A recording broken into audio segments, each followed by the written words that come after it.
Oh boy, is there steam coming out of my ears? I've been working on this for hours. Hours, I tell you. Rusty Cage by Soundgarden. There's a lot of friendly names in this list. For the Nissan half of the Pat Squad, for Infinite Eve, Kevin Lore, Adam C., Nick Ayres, D'Agostini Lutheria, Michael Hennick, and least but not last, of course, Jason There's No I in Mansour, who was so eager to do this song that he felt it prudent to throw some lettuce at Terrence. Jason, Terrence thanks you mightily. But first, I needed to tab this out for myself to make sense of it and follow along. So if you would like to follow along, I highly recommend it. You can find this very piece of paper on my website, RyanLent.com/show notes. And the title, of course, is in super secret backwards code, so no miscreants can horn in on our secret information. I couldn't resist this one. Rusty Cage. KG Rust. You're looking for KG Rust. Second thing before we get going, and the last thing before we get going, is this song uses the old leave your whole guitar in standard tuning except for the E string, which is going to become a very, very, very low B note. Like that. Trick. The old blah blah blah trick, yeah. Perhaps someone out there can correct me if I'm wrong, but it is my firm belief that whatever rig Chris was playing through had perhaps some inadvertent, or maybe on purpose, octave effects going on. And the reason I say that is because this intro section, if you try to pick out the notes, you can tell he's changing notes, but some of the notes just seem to change in strange directions that don't make any sense. But having said that, I believe the notes underneath the strange effectory going on is going to be the A string 12th fret, slide up to 14, hammer on to 16, and then G string 14, 16, 14. So, is the first half of the call and answer section, and the second half is 12, 14, just like we did, and then 14, 16 on the G string. So,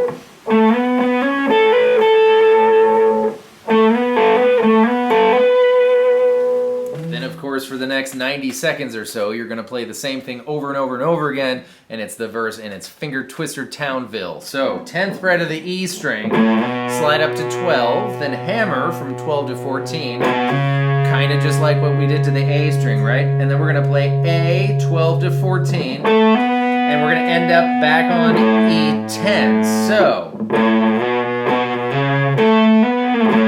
I don't know if Chris did this. He could have, he might have. Wouldn't it have been cool if he did? Or you can if you want to. But when you land on that E10, you can add that A string 12th fret. It's just two of the same note, so it's not even technically wrong. You're just adding more of what's already there. So, if you want, I like it, and I put it in the tab for your consideration. And then we're going to do E 10 to 12 slide up. And then A, 12 to 14, hammer, do that whole thing twice. So,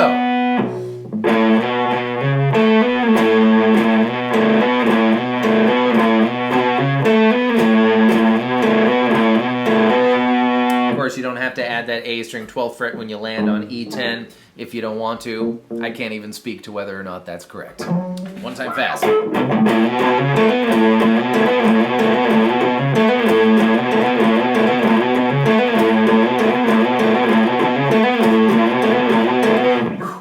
By the way, how on earth does someone sing while they're doing that? Anyways, break my rusty cage. This is the part that gave me the most fits. You know, I don't trust tabs, and I didn't watch anyone else's videos. This is purely from earballery and watching Soundgarden do it, and this is what I truly believe it to be. We're going to grab the A and the D strings on the 12th fret, play that once, and then the A string becomes 14, back to our AD12 thing, and then we're going to go to what used to be a power chord. It's a power chord shape, but now it's an octave chord because we're in this wacky tuning. E12, A14, down to the 3rd fret, and end on the 10th fret. So, and it comes right out of the verse, right at the end of the verse, after the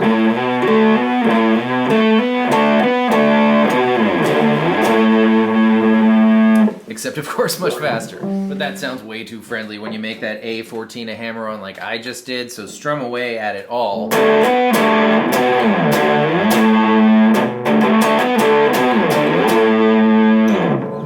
Then we have the really cool end tag, a one-finger special. You could make it the power chord shape. That is really an octave chord now, but I believe it's just one finger. 6th fret of the E string. 5, 3, open 3, 3.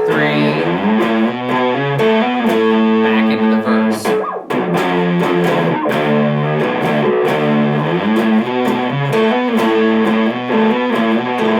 And so on.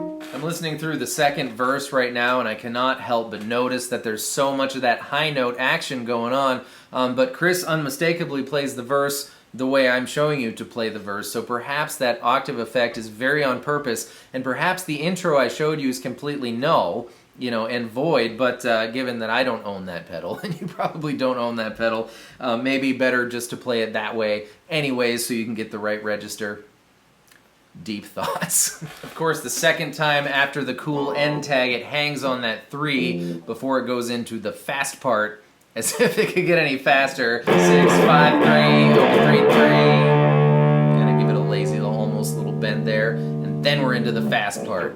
So the first part of the fast part is going to be 6 beats of 8th notes chugging away on the open, now low B string. 1 and 2 and 3 and 4 and 5 and 6 and, followed by 3, 5, 6, 7, 3 open. So 2, 3, 4, 5, 6, 3, 5, 6, 7, 3 open. And then we're going to do 4 beats of chugging on the low string. 1 and 2 and 3 and 4 and, followed by the same end to it. And that 4 beats of chugging happens 3 times. So 1, 2, 3, 4, 5, 6. 1, 2, 3, 4. 1, 2, 3, 4. 1, 2, 3, 4. We're gonna hit a B power chord, and I'm gonna catch my breath. Okay, so we did our little walk up, followed by our pull off from 3 to 0. And we're gonna land on a B power chord on the A string 2nd fret, and we're going to let it ring out for 4 beats. 1, 2, 3, 4, followed by the walk up move. But we do not get to pull off from 3 to 0 here. There's no time. We're going straight to A for 3 beats. 1, 2, 3, and then we're gonna play 5, 3, 5, 3, 5, 3, and then back into our 6-beat chug. So 1, 2, 3, 4. 1, 2, 3. 6-beat chug. 3, 4, 5, 6. 1, 2, 3, 4. B, 2, 3, 4. A, 2, 3. And it repeats that segment that way several times until it gets into the break my rusty cage part, at which point the break my rusty cage part here is at the end of a 4-beat chug section, but we're gonna do 5 beats of chug and no walk up. So you'll be like 1, 2, 3, 4, 5. I'm gonna, and I really want the guitar to do something along with the vocals here. I think it does. Maybe it's the bass tricking me, but either way, I'm gonna do this. For I'm gonna play open 3, open, and then I'm gonna do my break my rusty cage. So this might be the very most going from here to here to here to here I've ever done while playing the guitar, and maybe you too. So here we go. So 1, 2, 3, 4, 5. I'm gonna break my rusty cage. 1, 2, 3, 4, 5. Woo! I'll have to work on that. Of course, this end tag section starts the same, but hang on that 3 and give it a tiny little lazy bend, and then open, and now we're going into what I'm calling the no time section. Home stretch, ladies and gentlemen. This part, the no time part, took me forever and a day to figure out where it repeats. If you look at these thought sections, which the lines denote more than measures really, because there's no time in this part. In the third one, there's an open string that only happens the very first time, and that's what threw me off for figuring out which one was the first one, right? So here we go. 3 bend 0. 5 bend 0. Do you think there's all this space so Chris could tell his bandmates what was coming next? Open 3 bend, open 3 slide up to 10. 3 bend 0. Open 3 bend, open 10 bend 0. Repeat.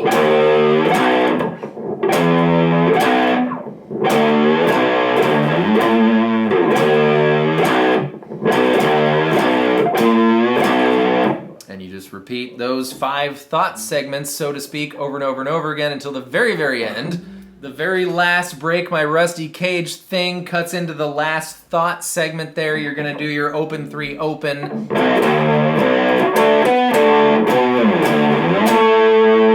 then your brain's going to fall out and you're going to die of exhaustion because that was crazy. Thank you all so much for being here. I'll see you next time with more stuff. Goodbye.